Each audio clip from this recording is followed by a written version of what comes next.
छत्तीसगढ़ में पहले चरण का चुनाव प्रचार अंतिम दौर में चल रहा है और पहले चरण का चुनाव जो है 7 नवंबर को होगा।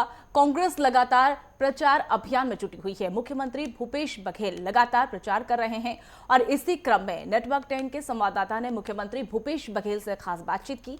क्या कुछ इसमें खास रहा, आइए हम आपको सुनवाते हैं। में चुनावी जनसभा का बिगुल बज चुका है।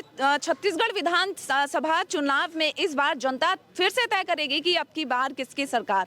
इसी पर बात करने के लिए नेटवर्क 10 के साथ हमारा मौजूद है प्रदेश के मुखिया श्री भूपेश बघेल जी। सर, आपने गारंटी कार्ड इस बार दोबारा से जनता को दिखा दिया है, कितना भरोसा है कि गारंटी कार्ड पर जनता फिर से भरोसा कर पाएगी?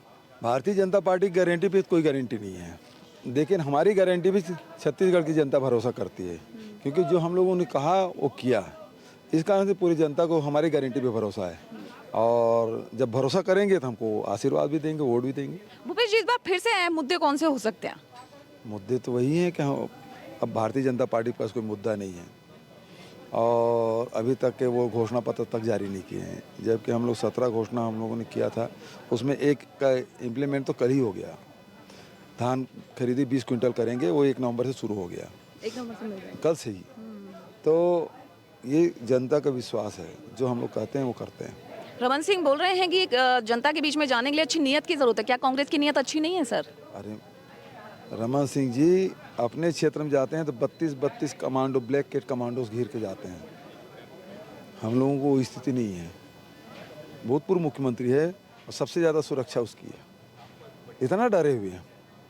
तो यदि आपकी नीयत साफ होती तो आपको इतने डरने की जरूरत नहीं थी। सर, घोटालों के आरोप कंटिन्यू कांग्रेस पर लगते आ रहे हैं। पीसीएस घोटाले पर क्या कहना चाहेंगे? ईडी जो है दोबारा से दखलंदाजी कर रही है, उस पर क्या कहना चाहेंगे? 3 साल से ईडी आईटी यहीं रह रहे हैं।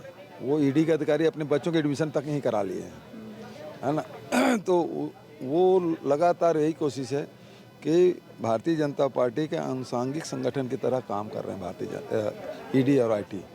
और ये छत्तीसगढ़ की जनता जान चुकी है, इसके बहकावे बरगलाने में नहीं आना है। यदि जांच करना है तो आप बता दें, उसमें नान घोटाले में सीएम सर और सीएम मैडम कौन है? ईडी में शिकायत है ना, क्यों जांच नहीं कर रही है? चिट फंड घोटाला हुआ, हमने लिख के दिया, 6000 करोड़ से अधिक की राशि आम जनता का लूट के भाग गए चिट फंड कंपनी वाले।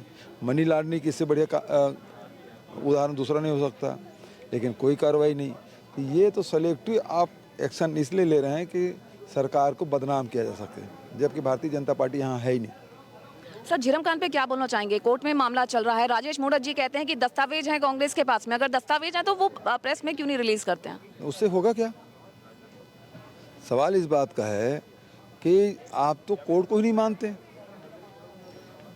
एनआईए कोर्ट ने आदेश दिया है कि गणपति के पूछताछ करो जिन्होंने सरेंडर किया है, और बता दे एनआईए ने उसे कब पूछताछ की। रमन्ना अब तो नहीं रहे, उससे कब पूछताछ क्यों नहीं आपने की?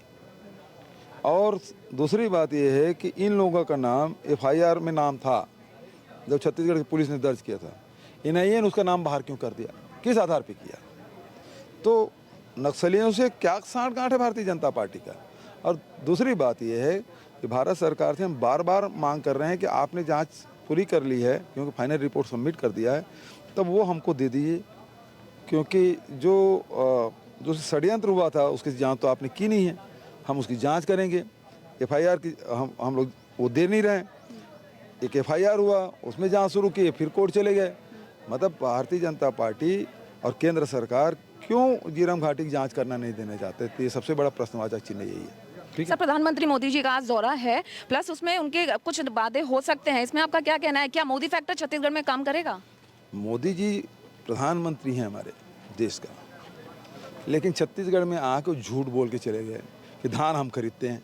अब इससे बड़ा झूठ और क्या होगा? सर, प्रियंका दीदी और राहुल गांधी जी ने अभी तक बहुत बड़े बड़े वादे कर दिए हैं। अभी फिर से सब पूरा होगा, सब पूरा होगा। बहुत बहुत शुक्रिया सर। तो ये थे हमारे साथ भूपेश बघेल जी, जिनका साफ तौर पर कहना है कि इस बार जो है बीजेपी फैक्टर नहीं चलने वाला है। क्या जनता जो है कांग्रेस पर यकीन करती है, करेगी? जो वादे और न्यारे किए गए हैं, आखिरकार ये देखना ये होगा कि इस बार जनता अपने हितों के हिसाब से क्या सोच समझकर कौन से नेता को चुनती है। वीडियो जर्नलिस्ट प्रफुल्ल के साथ प्रियंका, नेटवर्क 10, रायपुर।